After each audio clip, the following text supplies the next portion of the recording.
আসসালামু আলাইকুম। আজকে চিংড়ি মাছের তেলের একটা রেসিপি করে দেখাবো। এর জন্য প্রথমে 2-4 চামচ তেল দিয়ে দিলাম। এর মধ্যে একটা পেঁয়াজ কুচি, 3টা শুকনো মরিচ আর 3-4 কোয়া রসুন দিয়ে হালকা লাল করে ভেজে নেব। তারপরে এখানে আমার কাছে কিছু চিংড়ি মাছের মাথা লেজ আছে, এটাকে আমি পরিষ্কার করে নিয়েছি। সেটাকে আমি এর মধ্যে দিয়ে দেব, দিয়ে হালকা ভেজে নিব। একটু লাল লাল হয়ে আসবে, একটু কালার চেঞ্জ হয়ে যাবে, আর তখন এটাকে মানে একটু ভাজা ভাজা করে নেব। তারপর এর মধ্যে দিয়ে দিব হচ্ছে পরিমাণ মতো তেল। আমি 1 কাপ তেল তেল বানাবো, আপনারা যদি চান বেশি করে বানাতে পারেন।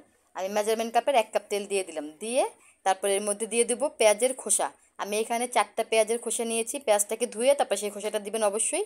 আর কিছু রসুন দিয়েছি, রসুনেরও খোসা সহ দিয়েছি। দিয়ে এটাকে প্রায় 25 থেকে 30 মিনিট ভাজতে হবে তেলের মধ্যে। একদম লাল লাল হয়ে যাবে, তেলের কালারও লাল লাল হয়ে যাবে, আর খোসাটাও একেবারে মচমচে হয়ে যাবে। তখন এটা নামিয়ে নিতে হবে। এটা কিন্তু যে কোনো নুডলসের সাথে, পাস্তা রান্না করার সময়, নুডলস করার সময় আপনার যে কোনো সবজিতে এই তেলটা ইউজ করতে পারেন। চমৎকার একটা ঘ্রাণ হবে। আর আমি যখন এটা ভাজতেছিলাম পুরো ঘর আমার একদম সুন্দর একটা স্মেল হয়ে গিয়েছে। যাই হোক, তারপরে এটাকে ছেঁকে নিয়েছি, তারপরে কাঁচের জারে ঢেলে রেখে দিলেই হয়ে যাবে এই তেল।